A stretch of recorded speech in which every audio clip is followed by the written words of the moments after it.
Welcome to the Hope, Health, and Healing podcast. I am Michelle Hannah Fields, and I am your host for episode 12, where my friend Angi Yarbrough shares her journey of faith, what it has looked like to trust God in the hardest battles of her life. So sit back, relax with a cup of coffee or the beverage of your choice, and let's listen to Angi's story. So I'm here today with my friend Angi, and so the way that I know Angi is really through my aunt. Yes. My Aunt Susan Andrews. I heard for years about this awesome lady named Angi Jackson that Susan taught with, and Susan was a superintendent and you were principal of Park Elementary. Right. And then when Susan moved to Muskogee, you went to, I don't remember what school you were at then. I was at Allen Elementary. And so I just had heard about Angi all these years, and then one day I'm in the choir at Evangel, and this beautiful blonde came and sang next to me. And come to find out, she was Angi Jackson, the infamous Angi Jackson. And so I just fell in love with Angi just like Susan had. And so I'm so appreciative of you joining me today on this podcast. Thank you. It's an honor, truly an honor to do this. Well, we'll start with, tell us a little bit about Angi and who Angi is. Angi is, I was the fourth child to Willie and Huldah Yarbrough.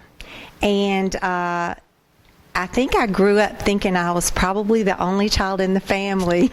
My sisters were a lot older than me, and my brother and I were 2 years apart, but, you know, he did boy things, and I like doing girl things. So I just felt just blessed growing up, just had a great life, and just felt really special because of my parents and how they treated all of us.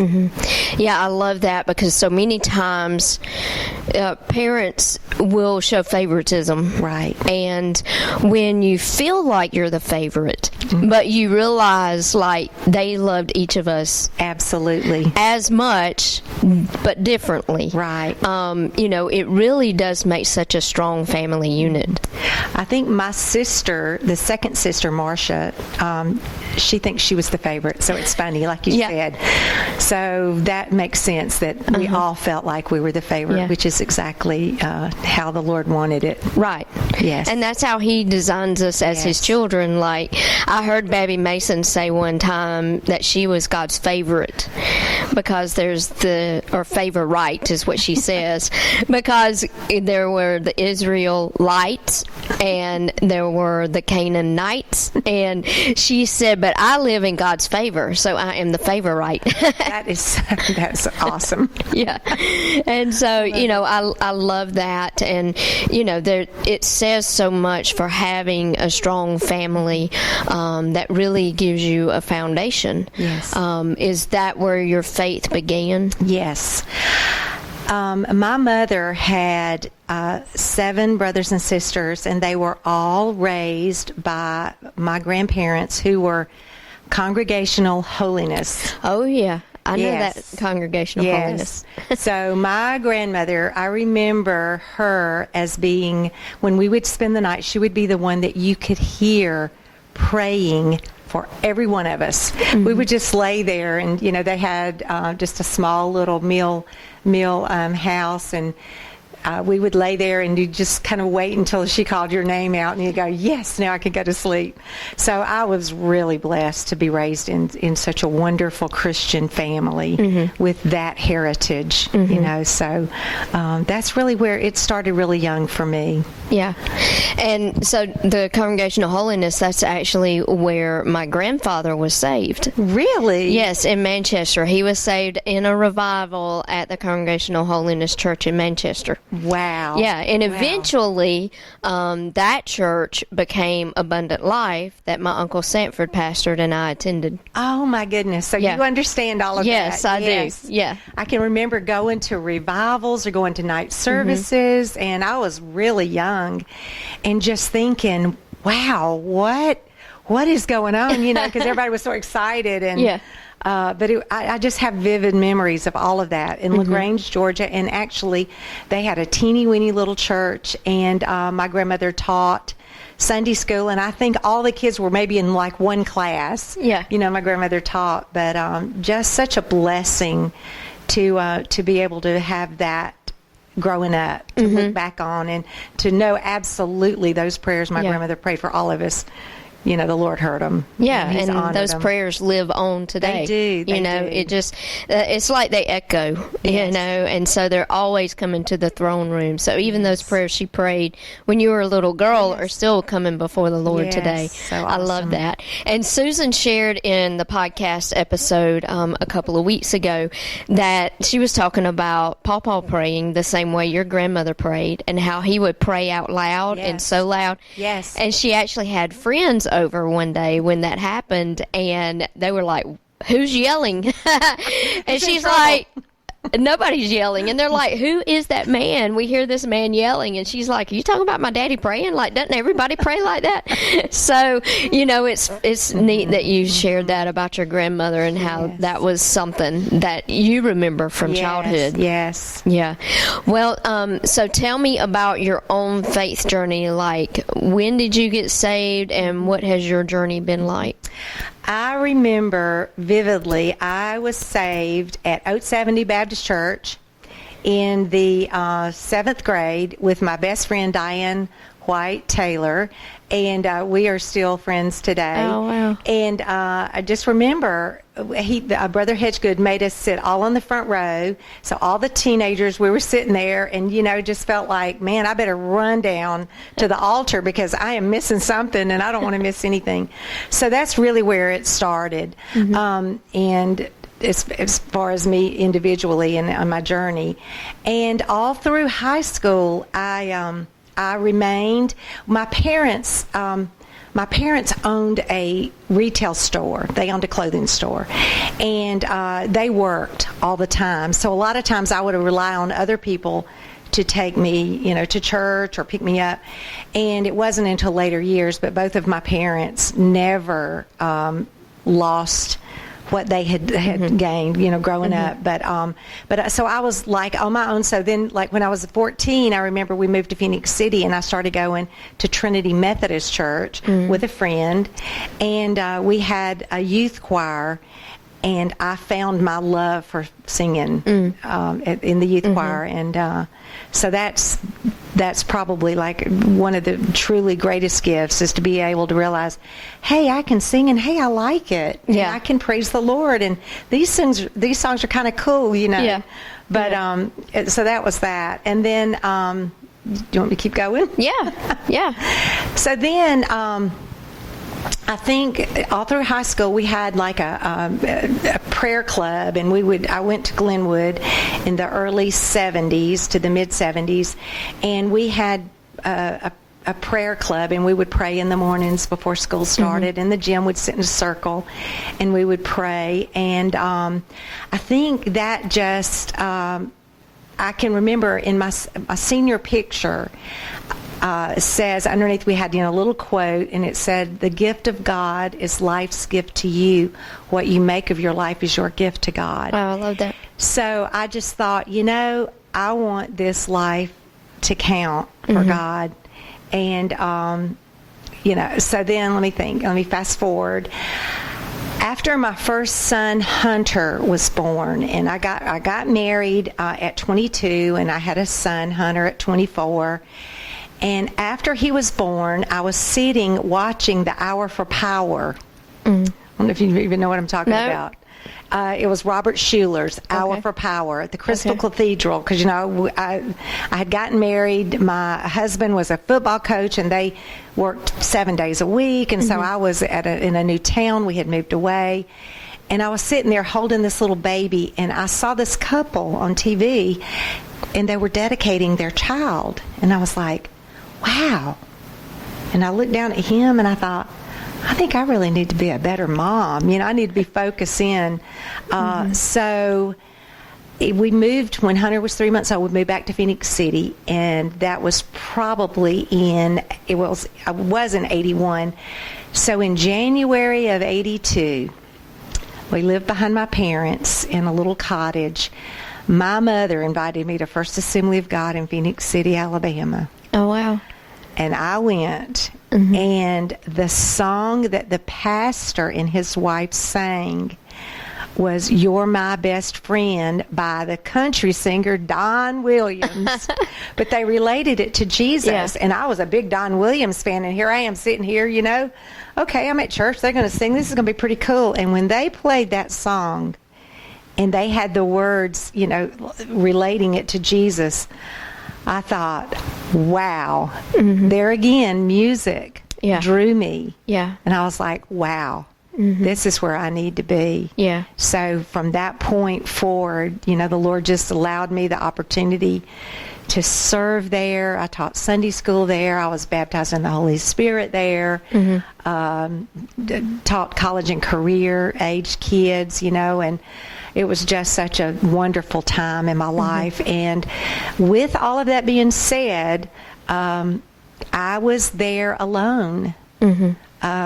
My husband was a coach, and he always used that, I've got to work on Sunday, and he did. They worked 7 days a week, but it didn't hinder me. I kept going. I thought, this is the most important thing I can do for these children. And I know the Lord wants the man to be the head of the house, but sometimes it doesn't work that way.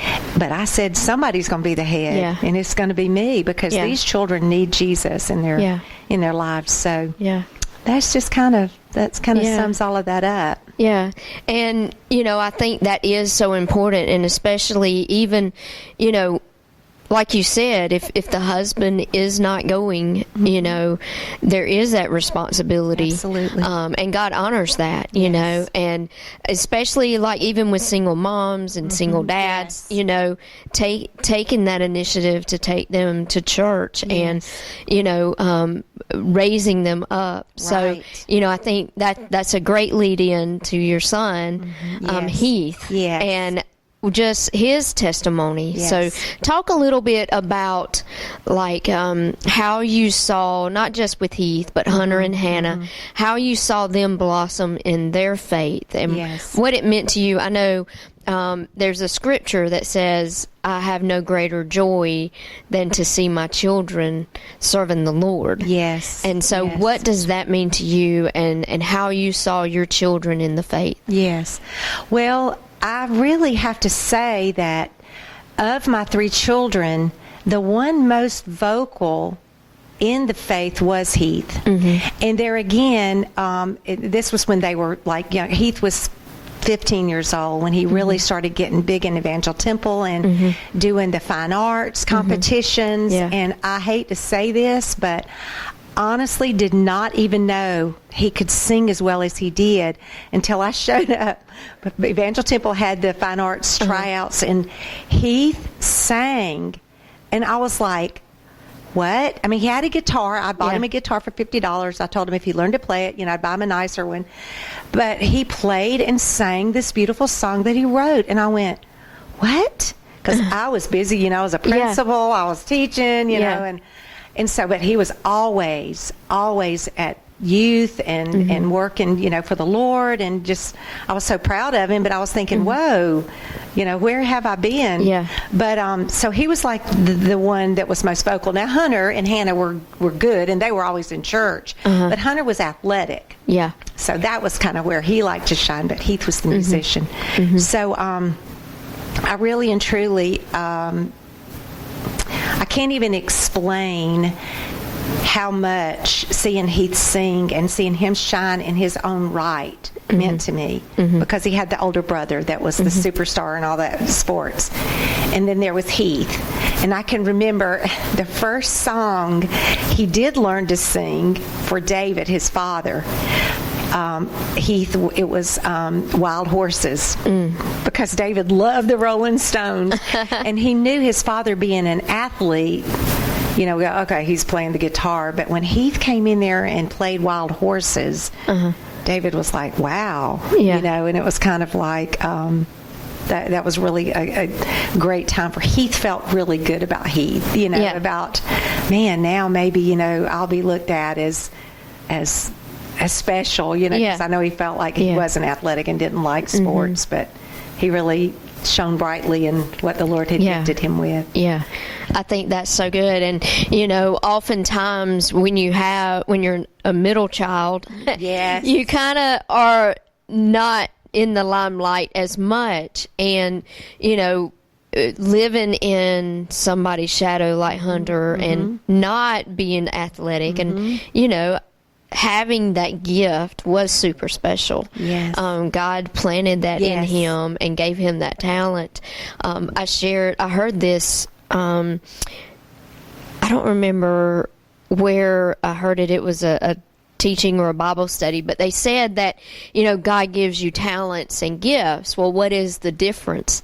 A talent is what God has given you that is uniquely yours. It's special. But a talent is what you do with that in the world. A gift is when you take your talent and you use it for the Lord. Wow.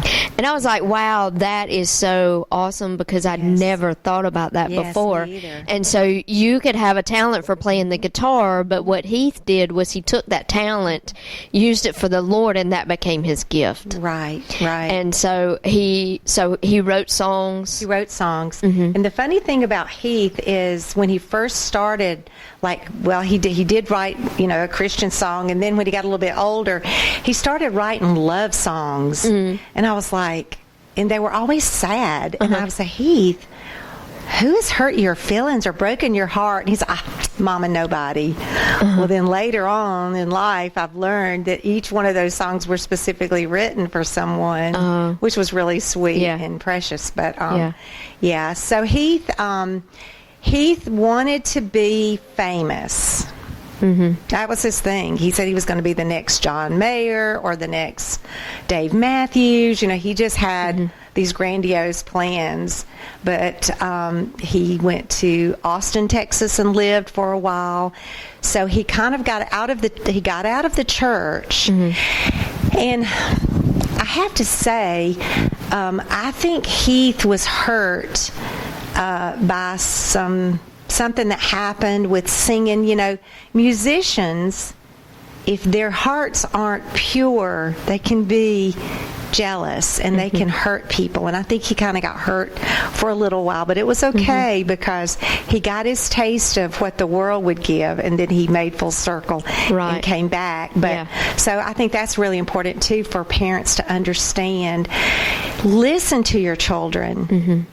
If they don't want to go to church, if they don't want to go to youth or something, dig deeper, because there's something that's happened or something that's going on. And I think, I don't live in any regrets for anything, but I just think if I had listened maybe just a little bit closer sometimes to why he didn't want to go or why he wasn't hanging out with the same kids, then maybe I could have intervened. But then again, God's plan is that we go through struggles sometimes to make us better. Yeah, I believe that. And, I think, too, Heath going to Austin and seeing what the world had to offer, it showed him what God had that was more beautiful. Yes. And even though you can be hurt in the church, I've experienced that myself, that's not God's way. No. And we have to realize we're human too. That's right. And I can hurt people's feelings even when I'm not trying. Right. And I told somebody yesterday that, a lot of times when I say things, it sounds a whole lot better in my head. And when it comes out of my mouth, it doesn't even have the same interpretation by the individual who's receiving it. Absolutely. Than what I was planning on giving. I know. And, I'm like, well, that didn't come out right. Oh, I wish I could take that. Yeah, can I suck that back in? I know. But it's like toothpaste in a tube. Like there's you can squeeze it out, but you can't put it back That's in. Right. And so, sometimes that happens, and it's unfortunate when that happens, but I'm glad that Heath came back full circle. Absolutely. Because he was instrumental, I believe, in the imminent worship. Yes. Okay. Yes. Okay, I have to help you with that. Yeah, please. It's great. Not me not to help you. That was one of those things that flew out of my mouth. I got to help you.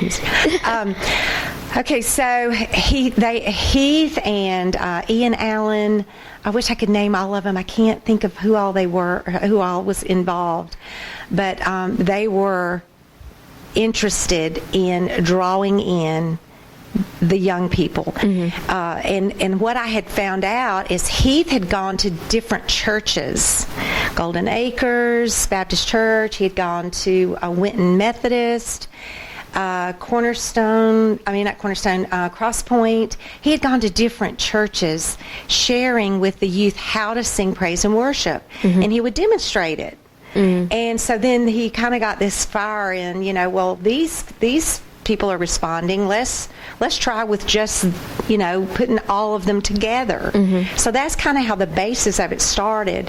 And the most precious thing in all of this, in 2010, the first imminent worship was at Evangel Temple, and Heath sang.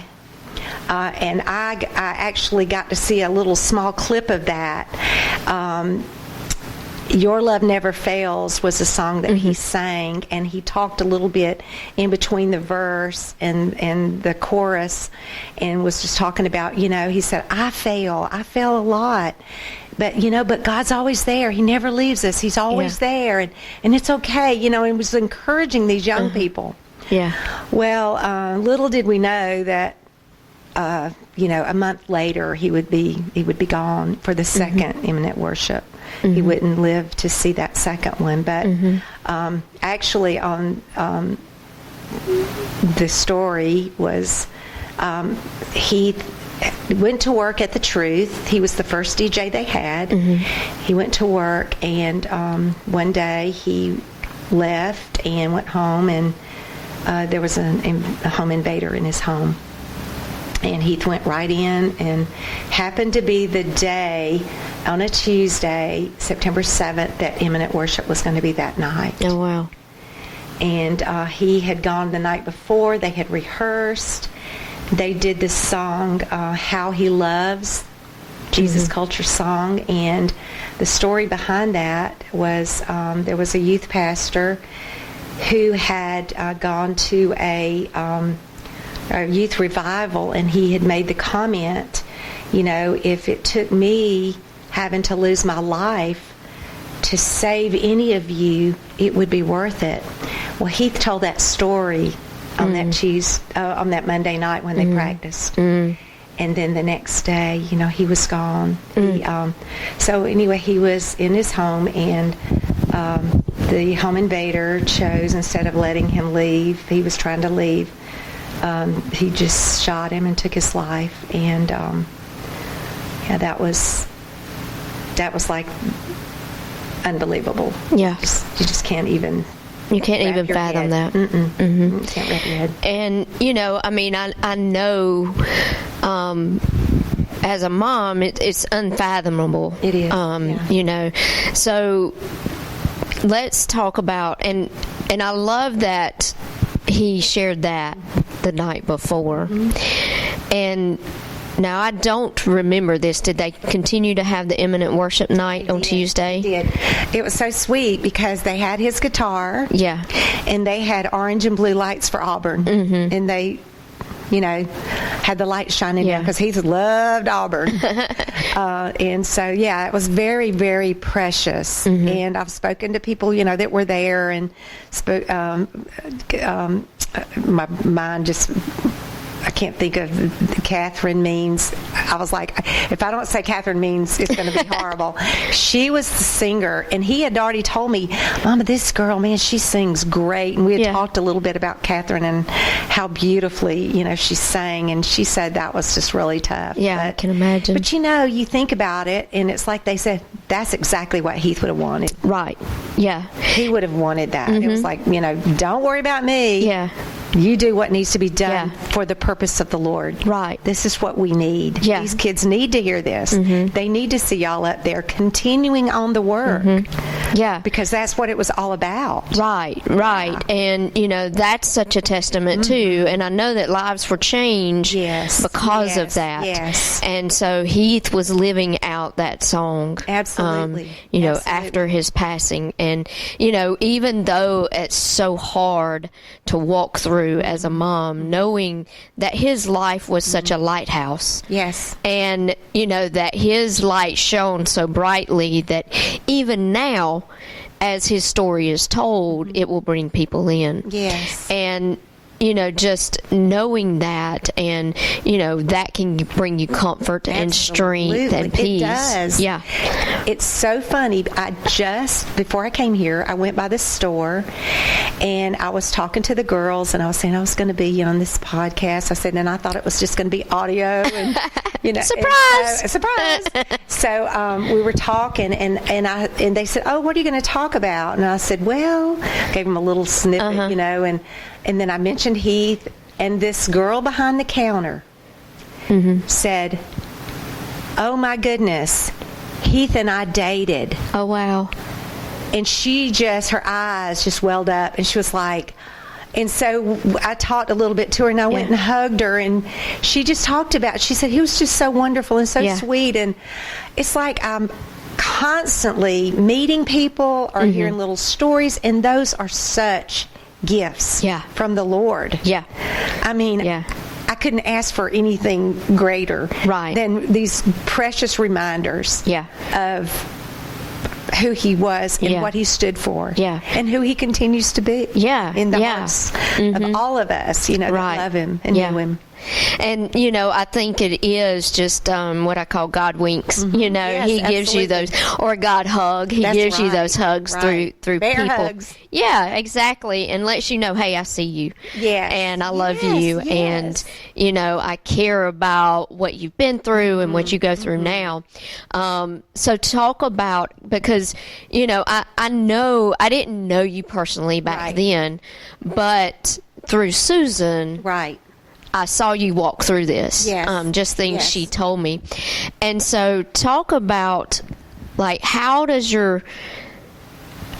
one walk through that and still hold tight to your faith? Because it would be easy to be so angry at God that you turn your back on him and walk out. And there may have been days that you felt like that. There may have been months you felt like that. But at the same time, down deep, you know that God is the only one who will bring you through. Absolutely. Michelle, you will not, I know you will believe this, but it's just so like God. A week before Heath died, he came to my office at Allen Elementary, and he always came up and he would bring me like Subway or something, but he came in, I was in the media center, and he said, "Mama, I have to talk to you right now." And I said, "Okay." He said, "No, right now." And I said, "What, Mama, now?" And everybody started laughing because Heath was never serious. He was so funny. And I was like, "Ooh." And they were all, So I went in the office, and he closed the door. And at that time, I had remarried someone that Heath really wasn't real sure that was the right choice. He was just being a boy, whatever. But he said, "You are not the same mother who raised me." And I wasn't. I had fallen away from the church. I wasn't. And I said, "Okay, Heath, I know. He said, "Mama, you've got to promise me you're going to get your life in order." Wow. And I said, "I will." He said, "No, Mama, we're not going to just glide into heaven. You've got to promise me." And I said, "Okay, Heath." And we hugged, and then he just started talking, about his plans, what he felt like God was calling him to do, and it was so wonderful. And we hugged, and he left, and I never saw him again. But I knew the day that I was told, the coroner came to my school September 7th at 4 o'clock in the afternoon to tell me that my son had died. I didn't know him. I was in the counselor's office. I was like, "Who are these people? Why do they want to come see me?" And when he told me that my son, he asked me, "Did I have children?" I said, "Yes, I have," or sons. I said, "I have John Hunter Jackson, David Heath Jackson. And he says, well, David Heath Jackson was shot. And I was like, what? Thinking, a shot in the leg? I mean, what? You know, what? You know, it just made no sense. I said, well, is he okay? And he said, no. Michelle, help me, Jesus came out of my mouth. Help me, Jesus. I knew, first of all, I knew where he was. Yeah. I knew he was in heaven, but I was like, I can't do this on my own. I knew, I was raised to know what to do. Yeah. But I went to the hospital, you know, and they took me to the hospital by ambulance. I was just like, you know, I can't believe it. Susan Andrews was my superintendent at that time in Muskogee County. They had me in a bed, and when she walked in the door, she climbed up in that bed with me. That's just like her. And she hugged me, and she was just, it was like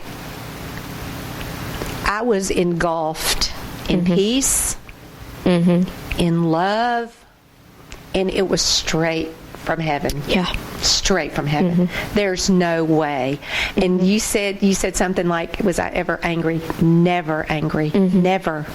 I knew Heath knew something when he came to see me a week. I mean, he had something in his little spirit. He knew. Yeah. And how could I even question the Lord coming and rescuing him out of this world and taking him with him to be with him? I mean, it's supernatural. That's the only thing I can say. Now, I did have dark days. Of course, I think I stayed out of school for a month, and every time I lived in Noonan at the time, and I would commute to Columbus from Noonan, and I'd get in the car. I might pull up on the interstate, and then I'd have to turn around and go back home. You know, that happened, but that's just understandable. Yeah, that's grieving. That's grieving. That's the grieving process. Absolutely, absolutely. But I always held on to the promises of the Lord, where it says He never leaves or forsakes you. Yeah. And I knew that His ways were not my ways. He knew best. Isaiah 57:1 says, sometimes the good are taken to be spared the evil to come. Yes. And Heath had the biggest heart. The biggest heart. He wouldn't have been able to withstand some of the things that have happened. Yeah. You know, and the Lord knew. Then the Lord knew that He had done a good work for him. Yeah. And I just feel it. I mean, I just, in my heart, I felt like, you know, I have an uncle who's since gone to heaven. He looked at me over at my mom and daddy's like the day or two after Heath died, and he was sitting over in his chair, and he said, Angela, that's one child you don't have to worry about. Right. And I said, you're absolutely right. Yeah. He's safe. He's safe. Yeah. He's safe. Yeah. So the impact it had on Hunter and Hannah was just monumental. I mean, they both reconciled their relationship with the Lord, and you know, it's just, if the Lord had taken either or the other two, I wouldn't have known what to do. Right. You know, but He chose the one that He could say to me, you understand this. You've got this. Yeah. I love that. And, you know, God is gracious in that. You know, absolutely. We talked about yesterday with Susan and Sanford about losing Joey. Yes. And Susan said a couple of weeks before Joey passed away that he came to her office and talked to her about how he had recommitted his life to the Lord. He'd worked on his relationship. You know, he was good. Yes. You know, and that he had shared that with other people too. And so, you know, and then Sanford, the Lord told him, I've taken Joey. and how that just brings you comfort, Yes. even though you go through that grieving yes, process, yes, and even yes. though you have those times of sadness, and you wish he was here with you to Absolutely. experience this. Absolutely. Like, my job now is to go to him. Absolutely. And Yes. it changes things. Yes. It changes perspective, and all of that. Talk about one of the things that I would imagine you had to go through is forgiving the one who was responsible. Yes, yes. And so what did that look like? That was a long time. That was 3.5 years of going to pre-trial motions because we were in a death penalty case. They were seeking the death penalty. So that was 3.5 years. We would go to court. And we would sit there, I guess maybe it was about every 4 months or so, and we would sit there, and I would see this person, look at him through the glasses, the glass in the door, and I would look at him, and our eyes would meet, and I would not turn my eyes away, and he would. Yeah. And I even, kind of made a joke with somebody, and I said, what would you do if I jumped over the banister? And one of the sheriff's deputies said nothing, but I mean, I was just so full of, I couldn't believe that he had done this. Why would you? Why Heath? But so I was angry at him. Right. I was angry at him. Yeah. So that went on for 3.5 years, and finally we got a call on the Thursday before Mother's Day of 2013, after we'd had all these pretrial motions, after I'd seen him walk in the courtroom in new clothes that they had given him with this, whatever, and I had to sit there and just like, what in the world? Y'all are arguing about the craziest things. They were trying just to prolong it. But on the Thursday before Mother's Day of 2013, we got a call, and the district attorney said, I need y'all to come down to my office tomorrow.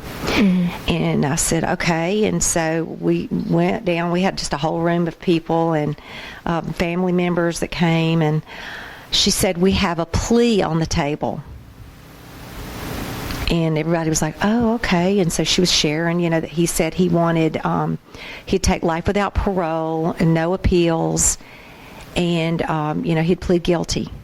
And I was sitting at this beautiful conference table, and I took my fist and I said, no plea, absolutely no plea. And I was beating on it, and everybody was looking at me.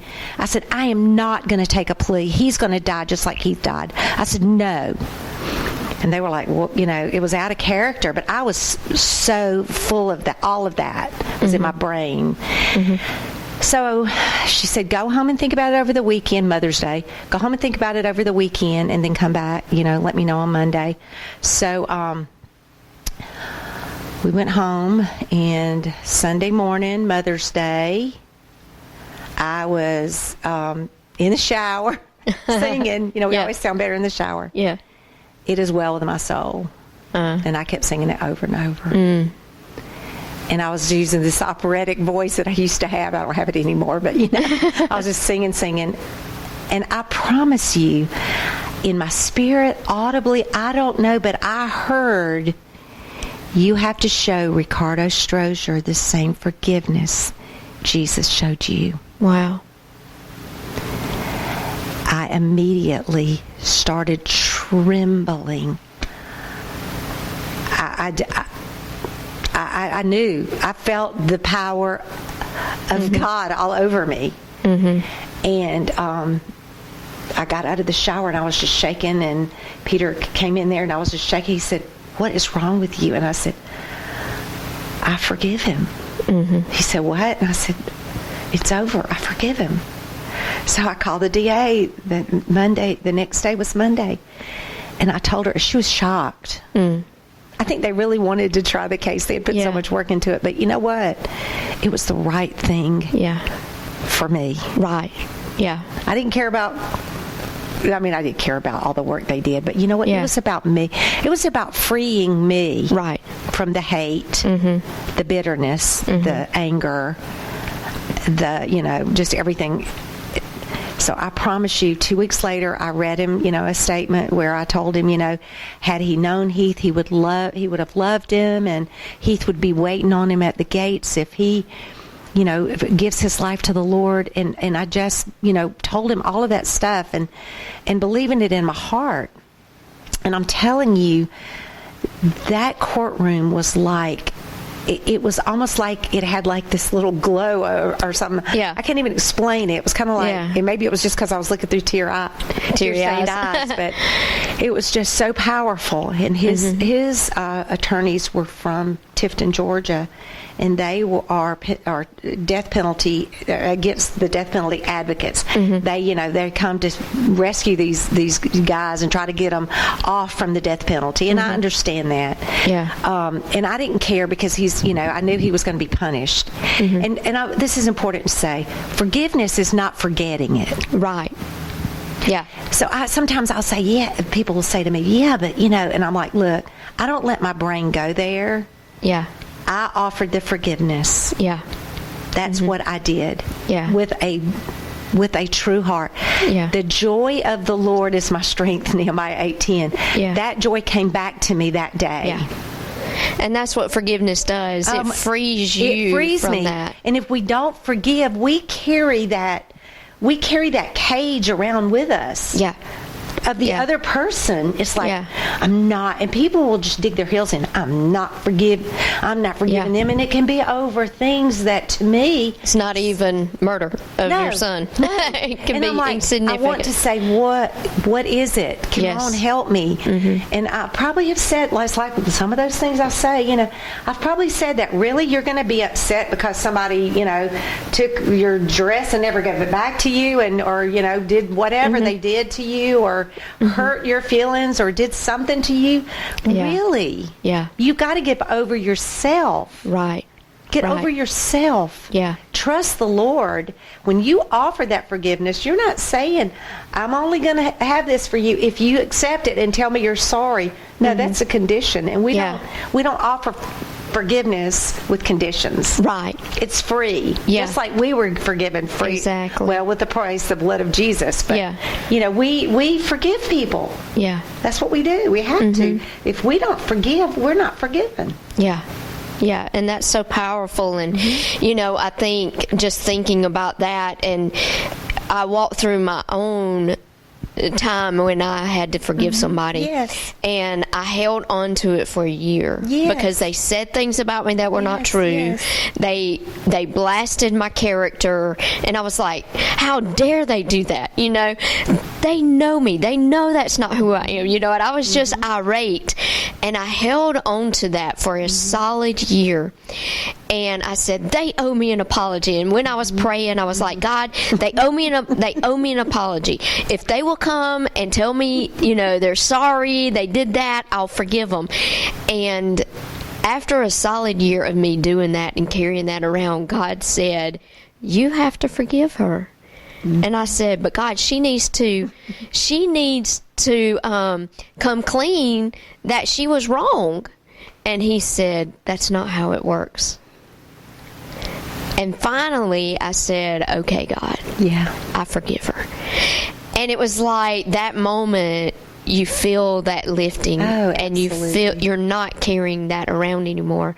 You release the shackles of what that does to you, and then you can go in freedom. That's right. I think just how you were able to do that and offer that. And another friend of mine, she was sharing with me that that you have walked through forgiveness when you can have gratitude for what you went through. Oh, absolutely. And so I thought, wow, that's so powerful, because how many times can we think we've offered forgiveness for something, but there's still a little tinge there of resentment or whatever. But when we can be grateful for walking through it because of what God's taught us, and because our faith has been strengthened, and realizing that forgiving somebody is not saying that you approve of what they did, absolutely, that you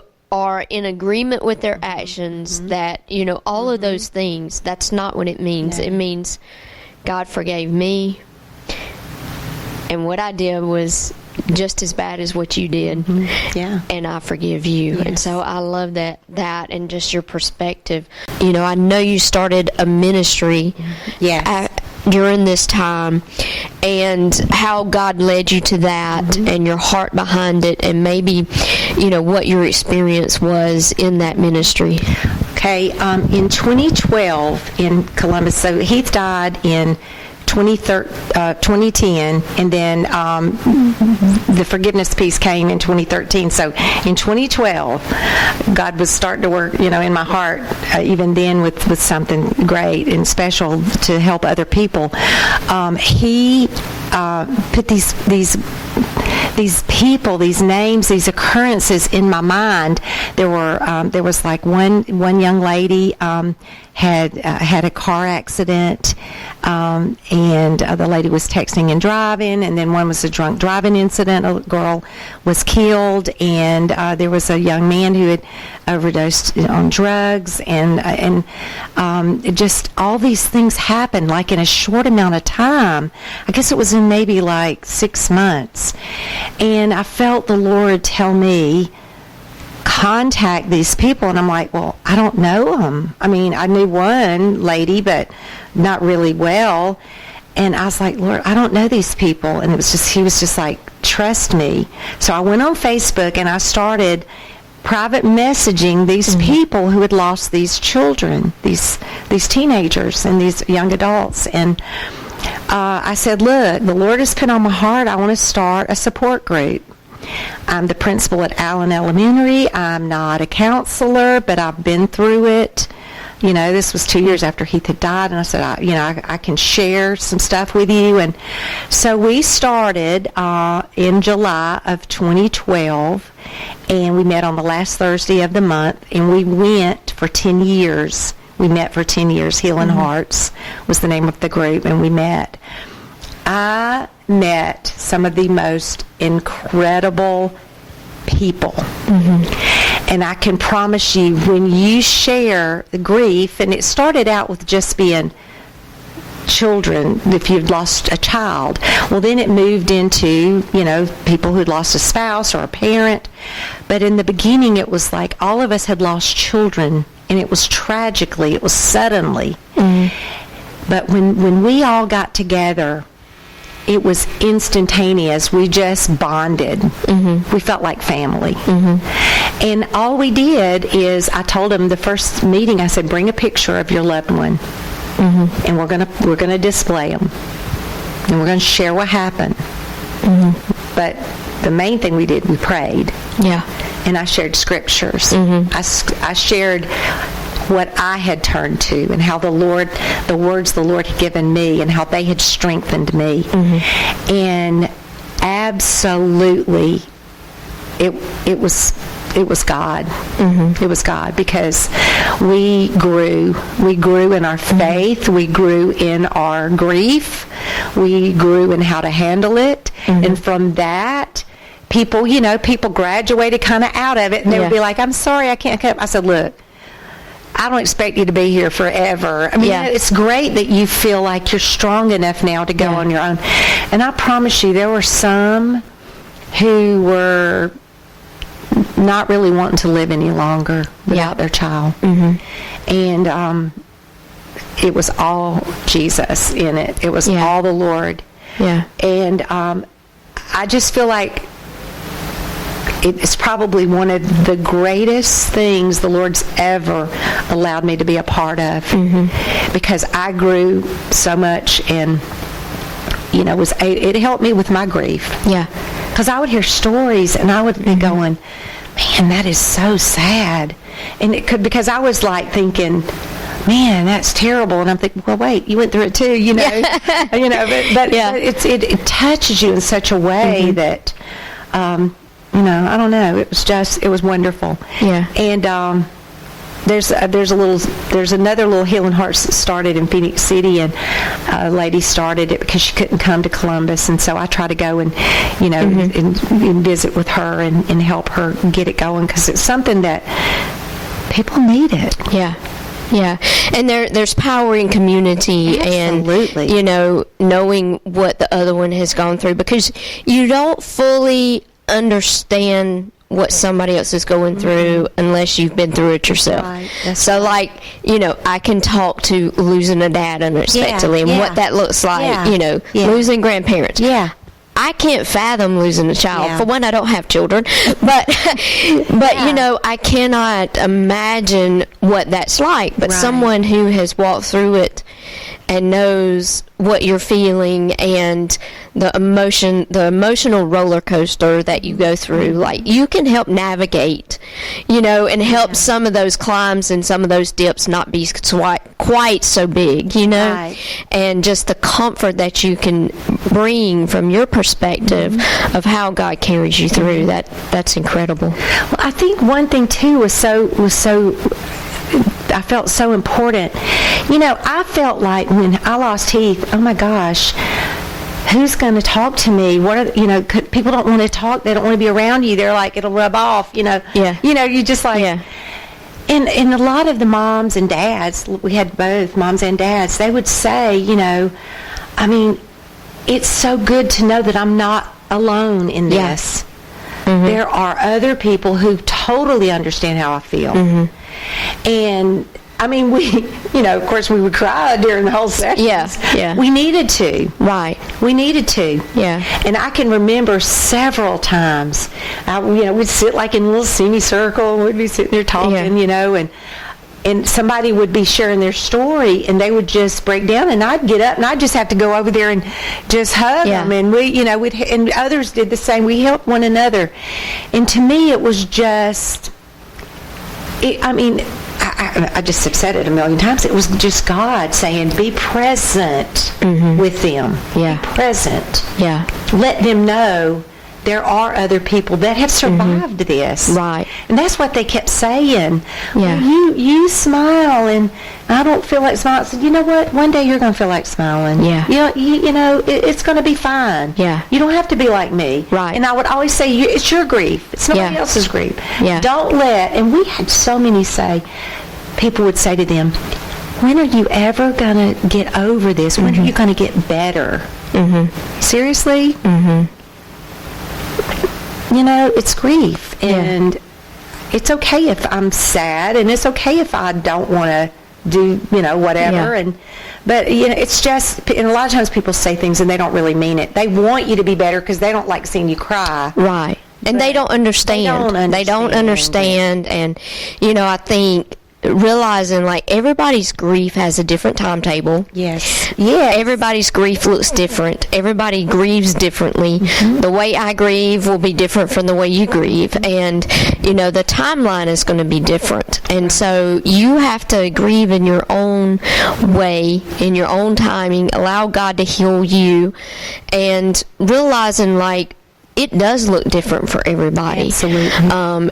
And give people grace. And I've also had other people tell me who have lost children, you know, sometimes I don't know how to talk to somebody who has lost one. Right. And, you know, it's like, do I mention them? Do I not? But what I've been told, and you can tell me what your perspective is, and I think I know the answer, but I've had parents tell me it brings me comfort when somebody shares memories of my child, because I know they're not forgotten. That's exactly right. Just like I told you what happened today, seeing that girl. You know, and that knew Heath, and it is. But people are afraid if I mention their name, they might start crying. No, at this point, when you mention their name, if we tear up, it's of joy. Thank you for mentioning him. Right. Thank you for telling me a story I never heard. Thank you for sharing a picture I've never seen. You know, things like that. So, but it's like you say, you don't, unless you go through it, you don't really know. But you know, it's just something that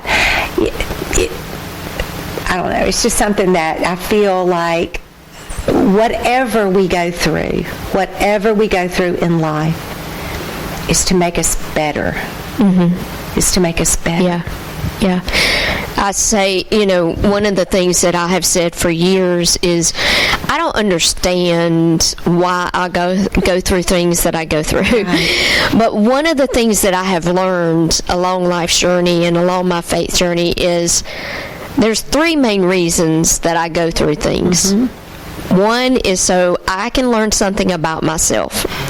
I walk through something and I learn my faith is stronger than I thought it was, or I can walk through something, and another reason is for me to learn something about God. Absolutely. I learn how faithful He is. I learn how He makes a way when I don't think He's making a way. And the third reason I feel like we walk through something is because God knows that my faith and your faith is strong enough to carry us through that storm. Absolutely. And on the other side of it, we'll be able to help somebody whose faith is not as strong. And so, to me, those are the 3 reasons. There may be more, but those are the 3 God gave me. That I feel like when we walk through it, I ask myself, okay, God, what is the purpose in this time? And so sometimes I don't know right away why I've walked through something, but there is always in the future I meet somebody that's going through the same thing, and I can say, you know what, I've been there. Yes, I know exactly how you feel, and I don't know how God's going to work this out, but I can assure you that you're going to come out on the other side and you're going to be amazed at where you are today. Everything we go through is a launching pad for us to shine God's light even brighter, for Him and to be stronger in our life, for our faith to grow. And on the other side of it, we're able to help other people just like you were. Yes. And, we are stronger together and we're better together. Yes. And so, I know some of the people that were in your group, and that you were such strength to them in their time that they walked through. And I know that together y'all were strong and encouraged each other. So what's next for Angie? Well, I really love River of Life. I love my church. I work with the youth on Wednesday nights. I sing in 2 choirs. I sing in Lakewood Baptist Church, their Amen Choir, which is interdenominational, and we sing. And then I sing with the Alabama Singing Women. And I volunteer at Safe House on Thursdays and feed lunch to the homeless. And I tell you what, that's so awesome. I love being at the window. I always say, God bless you. I hope you enjoy this, and just trying to just be an encourager, just wherever I go, trying to bring a light to people who are struggling or having difficulties or whatever. I'm really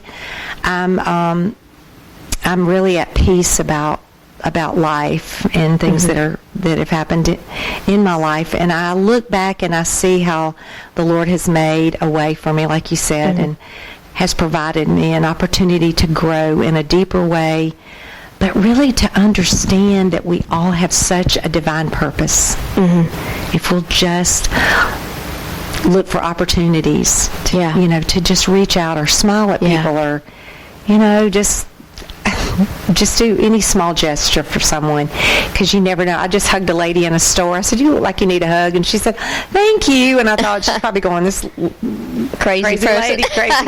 But I thought, well, she just kind of looked like she wasn't really smiling, and maybe she just needs a hug. Yeah, we're in the South; we can hug all the time. That's right. And you may not know, that may have been the very thing that turned her day around. Right. Right. I love that, Angie. Yeah. Well, thank you so much for joining me today. I have really enjoyed your story, and thank you. You are an inspiration and just such an encouragement and a light. You are such a bright light. So thank you. And thank you. Oh, I love you. I love you.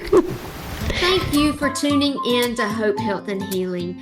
I know that Angie's story has just given you some hope and encouragement and strength that you will carry forward in your own journey of faith. I know that she has given you some words of wisdom that you can really hold to. Thank you again for tuning in, and we will see you next time on Hope, Health, and Healing. Be sure to like and share this podcast with your friends and family. Thank you again.